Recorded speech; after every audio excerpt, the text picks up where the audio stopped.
Hey Skrull, satu persatu rahasia mulai terungkap di Secret Invasion episode kelima. Mulai dari surprising cameo dari film Black Widow yang connect dengan Nick Fury, sampai rahasia dibalik rencana Super Skrullnya Graphic yang ternyata melibatkan Project Nick Fury yang mengumpulkan DNA dari para superhero. Banyak misteri dan ending yang gantung yang bikin kita penasaran soal episode selanjutnya. Termasuk siapa nih yang ditelepon Nick Fury di ending episode. So, langsung aja kita bahas episode 5 ini bareng gue Rian. Let's explore this universe.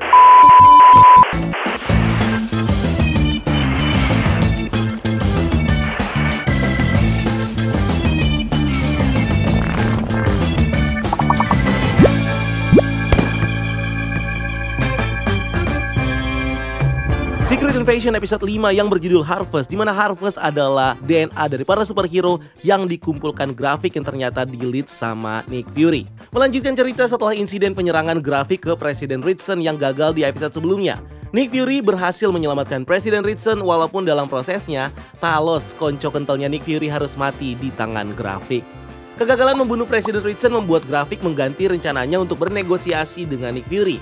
Ternyata Graphic mengincar sampel DNA bernama Harvest yang disimpan secara rahasia sama Nick Fury dan sebenarnya sudah diincar sejak lama sama Graphic. Bahkan sejak episode 2 dia nyuruh Pagan buat nyari Harvest ini sebagai DNA yang bakal dipakai dia untuk eksperimen Super Skrullnya si Rosa Dalton. Tapi ini gagal dan membuat Graphic cuma dapat kekuatan dari 4 DNA makhluk super yang dia miliki.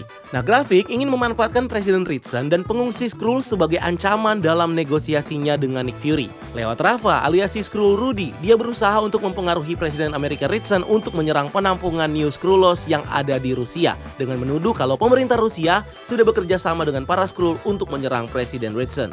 Jika terjadi, serangan Amerika ini berpotensi membunuh para Skrull di New Skrullos dan tentunya penyerangan Amerika ke wilayah Rusia sudah pasti memicu Rusia untuk menyerang balik Amerika yang akhirnya bisa mendorong terciptanya Perang Dunia Ketiga antara Rusia dan Amerika beserta sekutu-sekutunya. So inilah yang akhirnya digunakan sama Graphic sebagai leverage untuk menekan Fury supaya dia mau ngasih sampel Harvest dan sebagai gantinya dia akan meng-cancel serangan Amerika ke New Skrullos lewat Rudy.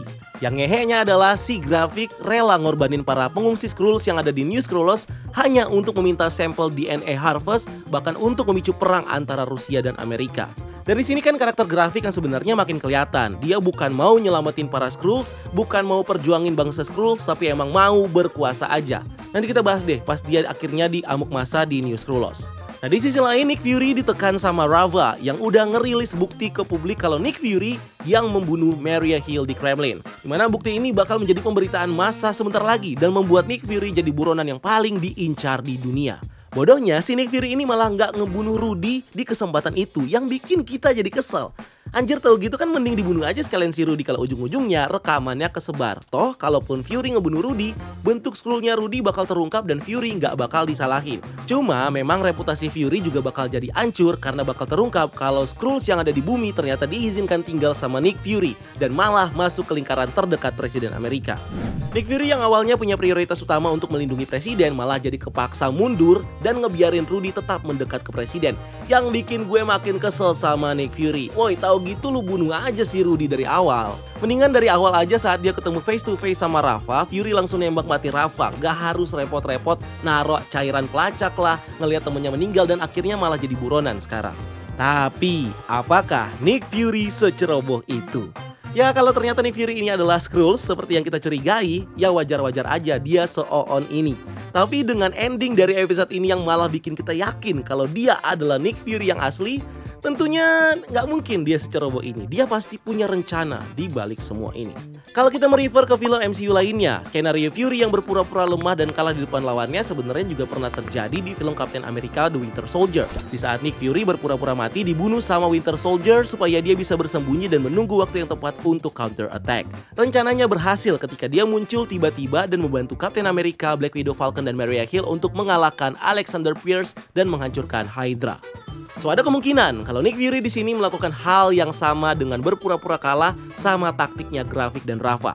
Gini, Nick Fury sengaja nunjukin ketakutannya kalau footage yang berisi dia yang menembak Maria Hill itu kesebar, supaya Rafa berpikir kalau dia memegang kendali terhadap Fury dan sekarang Nick Fury ini dalam keadaan kalah. Padahal itu semua adalah bagian dari rencananya Nick Fury dan sebenarnya Nick Fury nggak takut footage itu kesebar.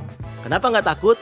Well, ada teori yang nyambung dengan scene paling akhir di episode ini. Di akhir episode, kita ngeliat Nick Fury yang nelpon seseorang dan bilang, "Sudah waktunya, mari kita akhiri ini." Siapa orang yang dia telepon ini? So here's the theory. Orang yang dia telepon adalah Maria Hill. What? Maria Hill masih hidup? Masih. Nah, ini adalah bagian dari strateginya Nick Fury. Maria Hill sengaja dibikin kesannya mati supaya grafik berpikir kalau dia udah menyerang partner terdekatnya Nick Fury yang bakal bikin Nick Fury terpukul. Ditambah lagi grafik sengaja mengambil rupanya Nick Fury supaya orang akan melihat kalau Nick Fury lah yang membunuh Maria Hill dengan rekaman yang sengaja dibuat sama timnya grafik. Lihat kan videonya kayak sengaja direkam gitu loh buat ngancam Nick Fury. Dan dari sini grafik mikir kalau dia punya senjata untuk mengancam Nick Fury. Untuk bikin grafik dan Rafa and the Gang tetap mikir kalau mereka bisa ngancam Fury pakai video itu, Nick Fury harus ngikutin alur yang dibuat sama grafik dengan menunjukkan ketakutan ketika Skrull Rudy mengancam video ini akan dirilis. Dengan tidak membunuh Skrull Rudy di setiap kesempatannya Nick Fury yang sudah tinggal sedikit lagi nih harusnya dia bisa ngebunuh Rudy. Apalagi setelah dia tahu kalau si Rudy ini Skrulls. Dan ketika waktunya tepat, videonya sudah keluar ke publik. Disitulah saatnya Maria Hill bakal muncul lagi dan membantu Nick Fury ngelawan grafik and the Gang. Dan footage yang kesebar itu akan sia-sia karena si Maria Hill-nya ternyata masih hidup. Pertanyaannya sekarang, kalau emang dia masih hidup, gimana caranya Maria Hill hidup? Well, di film Captain America and the Winter Soldier, Nick Fury pernah ketembak bahkan sampai sempat mati, tapi berhasil hidup lagi dengan pengobatan dan teknologi yang mereka punya. Nick Fury sengaja dibikin kesannya mati untuk membuat Alexander Pierce merasa di atas angin. Nah, hal yang sama juga bisa dilakukan kepada Maria Hill. Di tempat kejadian bom di Rusia, saat Maria Hill ketembak, Talos yang menyamar mengamankan Nick Fury dan menyeretnya masuk ke mobil van. Nah, ada yang aneh dari scene itu. Ketika Talos udah masukin Nick Fury ke mobil, Talos naik ke row depan mobil tapi duduk di kursi penumpang, bukan di kursi supir. Pertanyaannya simple, siapa yang nyetir? Nah, dari sini kita bisa berasumsi kalau ada orang lain selain Talos dan Nick Fury dan Maria Hill yang ikut terlibat membantu gengnya Nick Fury. Nah, orang ini akhirnya yang menyelamatkan Maria Hill dengan membawanya ke tempat aman untuk mendapatkan pengobatan dan akhirnya bersembunyi. Hingga di poin akhir nantinya, si Maria Hill bakal balik lagi dan membantu Nick Fury mengalahkan grafik. Nah, mungkin yang nyelamatin Maria si Sonya Falsworth atau mungkin juga karakter yang lain. Nah, kematian Maria Hill sendiri emang bikin gak nyangka kan? Kayak gak mungkin gitu orang kayak Maria Hill ini segampang itu mati. Apalagi Maria Hill ini bisa jadi penerus Nick Fury ke depannya. So, bisa kita bilang kalau si Maria Hill ini masih hidup. Tapi ini masih teori juga loh guys. Oke, kita masuk ke nextnya. Di kubunya grafik, para pengikut mulai resah ngelihat kepemimpinannya grafik. Pagan mempertanyakan kenapa grafik nggak membunuh Nick Fury dan meragukan kepemimpinannya yang akhirnya bikin grafik marah dan langsung nge-fatality si Pagan. Nah, tindakan grafik ini justru sebenarnya nunjukin siapa dia sebenarnya. Dia nggak peduli tuh sama para Skrull. Dia nggak peduli dengan pasukan dan orang-orang kepercayaannya. Yang dia pedulikan hanya untuk mendapatkan kekuasaan, menjadi tirani dan obses dengan kekuatan super. Bukan untuk membela para Skrull, tapi untuk dirinya sendiri. Eksekusinya Pagan bikin pengikut grafik makin gak percaya sama grafik dan malah ngejebak grafik dan berusaha ngekill grafik. Pengikutnya tahu persis kalau grafik ini punya kekuatan dan bikin strategi untuk bikin grafik kehabisan napas. Bukan dengan menusuk atau nembak grafik karena ya mereka tahu si grafik ini punya kekuatan super dan cara ngekillnya ya bikin si grafik ini kehabisan napas. Ini bukan tanpa alasan. Pertama, Pagan sempat mempertanyakan di mana Gaia waktu sebelum nyerang presiden. Bito juga dekat sama Gaia. Jadi ini bisa jadi faktor tambahan kenapa Bito ngumpulin orang-orang buat ngekill grafik. Di sisi lain mereka juga mungkin dengar rencana grafik yang mau mengorbankan New Skrullos hanya untuk mendapatkan apa yang dia inginkan. Dan tentunya bikin mereka mikir, gak pantas lu jadi leader kita. Yang lu pedulikan cuma diri lu sendiri, bukan bangsa Skrull. Serangan Bito gagal karena grafik yang terlalu kuat dengan kekuatan Super Skrull. Dan Bito malah dieksekusi grafik di depan warga Skrull supaya nggak ada lagi Skrull yang berani melawannya. Ya, ini malah makin bikin si grafik ini jadi makin diragukan sama pengikutnya. Sementara itu di London, Sonya mengkonvert langsung Director MI6, Weatherby, yang di episode 3 udah diketahui sama Sonya sebagai salah satu Skrull anak buahnya grafik. Sonya kemudian mengekspos identitas dari Weatherby sebagai Skrull di depan anak buahnya dan memanfaatkan dia untuk mencari lokasi dari Dr. Rosa Dalton yang bertanggung jawab atas eksperimen Super Skrull. Kita tahu Sonya tahu soal Dalton setelah dia menginterogasi Brogan yang ditangkap karena insiden bom di Kremlin. Karena terungkapnya Weatherby sebagai Skrull, Sonya sekarang menggantikan Weatherby sebagai Director MI6. Dia menyerbu lab Dr. Dalton dengan para agennya, membakar lab itu dan mengamankan Dr. Rosa Dalton setelah dia membunuh pasangannya yang juga adalah Skrull. Nah, mungkin dari sinilah Sonya menemukan clue soal markas grafik, di mana di sana juga menjadi tempat penyimpanan manusia-manusia yang digunakan rupanya sebagai penyamaran bagi bangsa Skrull di bumi. Nick Fury dalam pelariannya mampir ke sebuah gedung di Brixton yang jadi tempat di mana Nick Fury mengumpulkan para Skrull di tahun 1997. Di tempat itu, Fury bertemu dengan istrinya Farah dan mengumpulkan para Skrull untuk bekerja sama menjadi jaringan intelijennya dulu. Di sini Fury bertemu dengan Gaia dan ternyata Fury tahu dari Talos gimana Gaia bisa selamat setelah ditembak sama Grafik. Jadi Nick Fury tahu kalau Gaia ini punya kekuatan ekstremis. So dia nanya ke Gaia DNA apa aja yang udah dicuri sama Grafik, dan Gaia pun menjawab kalau DNA Kulo Obsidian dan Flora Colossus, which is itu adalah spesiesnya Groot. Dimana Grafik menggunakan DNA ini karena dia nggak bisa menemukan sampel DNA yang sebenarnya dia incar, which is DNA Harvest yang selama ini ternyata disembunyikan sama Nick Fury. Gaia ingin memakamkan ayahnya, di mana Nick Fury mengarahkan dia untuk ketemu sama istrinya Priscilla yang tahu cara memakamkan Skrulls. Gaia akhirnya ketemu sama Farah dan memakamkan Talos dengan prosesi pemakaman khas Skrull, yang di sini mengkonfirmasi kalau Talos memang sudah benar-benar mati dan nggak bakal comeback lagi di MCU. Farah ngobrol sama Gaia dan nge-mention soal kejadian snapnya Thanos. Sebelum suaminya jadi salah satu korban, Farah sempat bilang kepada Nick Fury ini kalau dia harus berhenti mengejar alien sebelum dia kehilangan alien yang dia nikahi. Which is ini nge-refer ke misinya Nick Fury bersama Avengers yang disibukkan dengan ngelawan para alien, terutama pasukan Chitauri. Setelah itu concernnya Nick Fury dan S.H.I.E.L.D. adalah untuk melindungi bumi dari ancaman-ancaman seperti alien ini. Farah sudah tahu kalau dia bakal didatangi sama pasukannya Grafik untuk dieksekusi, dan dia lebih memilih untuk bersiap mati di sini daripada mati di jalanan. Karena rumah ini adalah rumah kesayangannya Farah sejak 15 tahun yang lalu dia pertama ngeliat rumah ini, dan dari sini hidupnya berubah setelah hidup bersama dengan Nick Fury.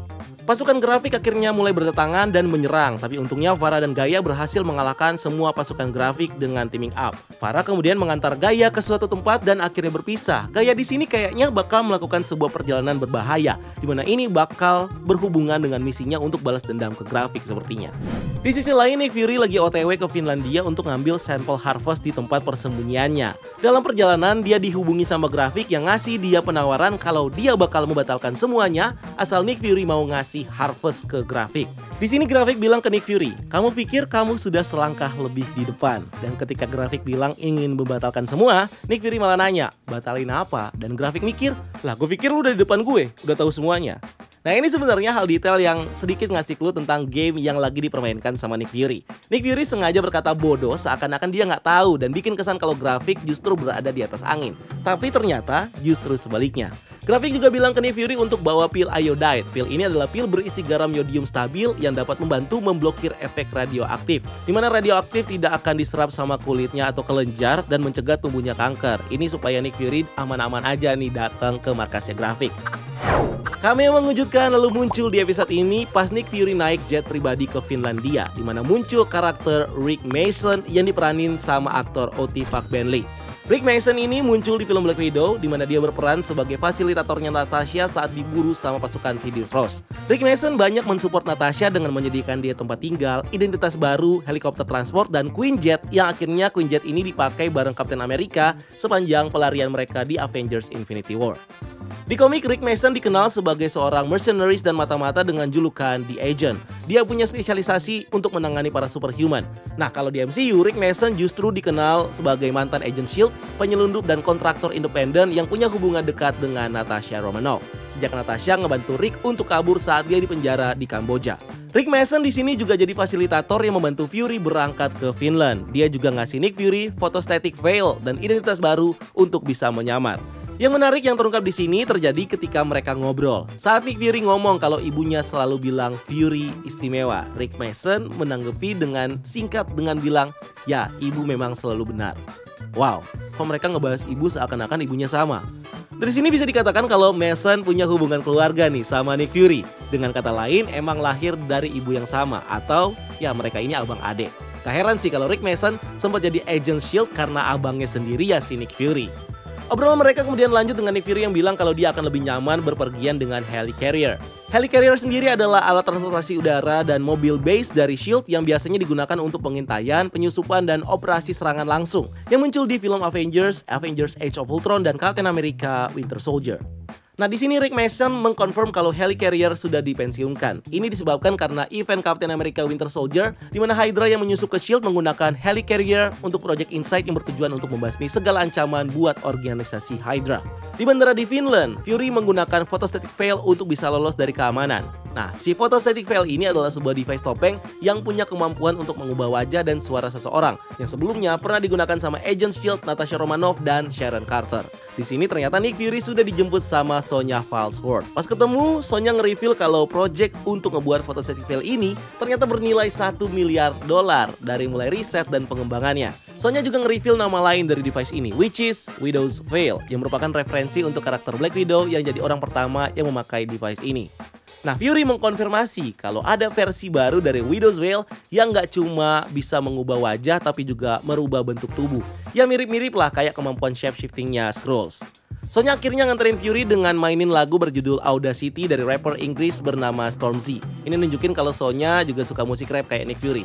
Ini agak mengarah ke bercandaan rasis sih ya. Salah satu lirik dari lagu ini, Wolf in a sheep's skin telling me lies. Ini juga bisa jadi sebuah metafora untuk plot dari Secret Invasion yang menunjukkan bagaimana para Skrull menyamar jadi manusia, melakukan kebohongan untuk menginvasi bumi. Episode ini juga mengintroduce kita dengan The Harvest. Ini adalah DNA dari para superhero Avengers yang disimpan secara rahasia sama Nick Fury. Fury menjelaskan ke Sonya kalau pas kejadian Battle of Earth di film Avengers Endgame, Fury sempat menugaskan beberapa Skrull untuk menyamar dan mengambil DNA dari para superhero yang tercecer di area itu, termasuk DNA sahabatnya, which is Carol Danvers alias Captain Marvel. Tim Skrull yang bertugas mengumpulkan DNA ini ternyata di-lead sama Graphic yang dulu masih loyal sama Nick Fury. Makanya ketika Graphic mulai rebel, Graphic menggunakan pengetahuannya di tim Harvester untuk mendapatkan DNA superhero yang dulu dia kumpulkan, yang bakal dia pakai untuk mengubah dirinya menjadi Super Skrull. Ini juga yang menjadi pertimbangan kenapa Nick Fury nggak ngasih tahu lokasi sebenarnya dari sampel DNA Harvest. Karena kayaknya dari awal Nick Fury ini emang udah nggak percaya sama Graphic yang kelihatan punya niatan jahat. Makanya Fury nggak ngasih tahu lokasi sebenarnya dari The Harvest dan membuat si Graphic ini kesasar nyari Harvest sampai sekarang. Next, Nick Fury nge-reveal ke Sonya kalau Rudy selama ini adalah Skrull. Padahal Sonya sebelumnya sempat ngasih informasi ke Rudy. Dan dia juga sempat ngetis ke Sonya dengan bilang kalau dia pernah honeymoon di sini, di Finland, bareng istrinya. Dan nge-mention soal Skrull yang suka tempat dingin. Ini akhirnya membuat Sonya shock karena dia akhirnya baru tahu kalau Nick Fury punya istri Skrull. Nick Fury akhirnya mengambil Harvest dari salah satu tempat penyimpanannya di makam yang ternyata adalah sebuah batu nisan dengan nama lengkap dari Nick Fury, Kolonel Nicholas J. Fury, yang meng-callback ending dari film Captain America Winter Soldier saat Steve Rogers, Sam Wilson, dan Nick Fury ngelayat ke makam palsunya Nick Fury. Fury sendiri ngejelasin kalau dia punya makam di mana-mana, yang artinya Fury cukup sering untuk berpura-pura mati dalam misinya, dan dia menggunakan nisan dari makamnya sebagai tempat penyimpanan untuk resource yang bisa dia pakai kapanpun dan dimanapun.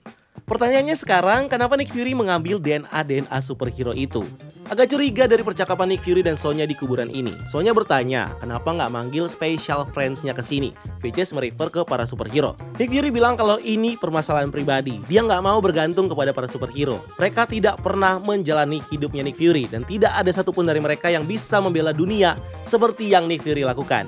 Ini nunjukin kalau ada skeptis yang dimiliki sama Nick Fury kepada para superhero. Dan dengan dia ngumpulin DNA ini, artinya dia punya tujuan tertentu. Apa yang bakal dia buat dengan DNA ini? Bikin superhero baru yang dia tunjuk sendiri? Atau justru merubah dirinya menjadi superhero?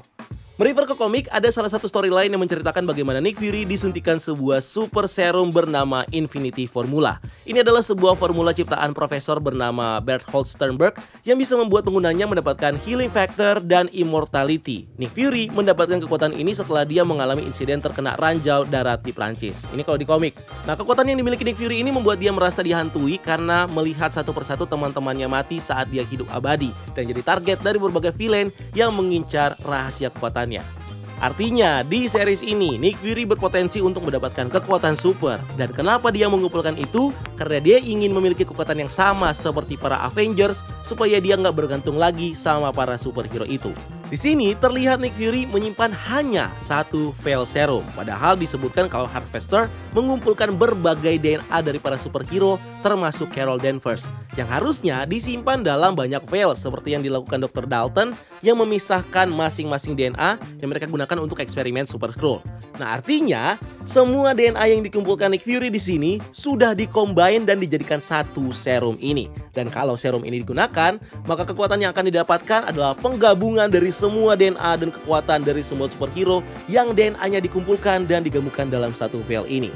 So, merefer ke Infinity Formula yang juga hanya satu serum di komik, ini semakin memperjelas kalau Nick Fury akan menggunakan serum ini untuk dirinya sendiri. Ya mungkin kekuatannya nggak bakal persis seperti kekuatan superhero yang dikumpulin. Maybe bakal ada semacam chemical reaction yang membuat Nick Fury punya kekuatan baru yang berbeda daripada superhero. Yang mungkin kalau ngambil dari komik ya immortality dan self-healing. Atau bahkan mungkin kekuatannya akan lebih-lebih dari para Avengers. Episode ini akhirnya ditutup dengan Nick Fury yang bersiap untuk pertempuran terakhir dengan grafik. Di sini dia kembali menggunakan eye patch ikoniknya yang menunjukkan kalau Nick Fury kali ini udah sangat serius dan bakal all out untuk melawan grafik dengan kemampuannya sebagai super spy dan mungkin dengan serum yang sudah disuntikan kepada dirinya. Di ending kita juga bisa ngeliat Nick Fury yang terlihat menelpon seseorang dengan bilang, sudah saatnya, ayo kita selesaikan ini. Seperti yang sudah kita bahas tadi, kita curiga nih kalau ini adalah Maria Hill yang ditelepon sama Nick Fury. Nah, gue lupa nih ngebahas salah satu yang ketinggalan di awal-awal episode, dimana agak janggal ketika Nick Fury dengan gampangnya mundur dari Rudy waktu ngejagain Presiden Ritson. Dan kita juga ngelihat Presiden Ritson yang udah siuman dan coba dipengaruhi sama Rudy. Presiden Ritson masih kelihatan agak bengong. Ditambah lagi, si Rudy sebelum ketemu Presiden Ritson ini heran kenapa nggak ada penjagaan khusus di rumah sakit ini terhadap Presiden Ritson. Kayak gampang banget gitu, ada perawat yang ngasih tahu posisinya Presiden ini ada di mana. Heran kan? Nah, teori gue, Presiden Ritson yang sebenarnya tidak ada di rumah sakit itu. Presiden Ritson yang sebenarnya dilindungi di rumah sakit yang lebih ketat dan dijaga dari yang kita lihat di sini. Dan yang ditemui Rudy di rumah sakit ini mungkin adalah Maria Hill yang menyamar menjadi presiden. Ingat gak, Nick Fury bilang kalau ada versi baru dari Widow's Veil yang bukan cuma bisa mengubah wajah, tapi juga bisa mengubah bentuk badan. Nah, Widow's Veil ini yang digunakan untuk menyamar menjadi presiden dan menipu balik si Rudy Skrull ini. Ya, selain teknologi Widow's Veil bisa juga kita curiga kalau ini adalah Skrull ya yang ngebantuin Nick Fury. Tapi Skrull yang mana kita nggak tahu. Dan kemunculan dari Widow's Veil yang diucapkan sama Nick Fury itu tentunya bukan hal yang sia-sia kalau ternyata itu tidak dipakai. Jadi yang kita curigai itu. Tapi ya, ini masih teori juga loh guys. Kalau kalian punya teori atau kalian punya pendapat, silakan kalian komen di kolom komentar di bawah. Atau mungkin ada yang gue tinggalkan nih, ada kelewatan yang kita nggak bahas di video ini. Please komen di kolom komentar di bawah. And thank you udah nonton video ini. Jangan lupa untuk like video ini dan subscribe sebagai bentuk dukungan kalian buat channel ini. Cari kita juga di TikTok dan di Instagram breakdown.universe karena kita juga bikin konten di sana. Dan jangan lupa lakukan satu kebaikan hari ini. See you on the next video. Gue Rian, until next time, keep exploring the multiverse.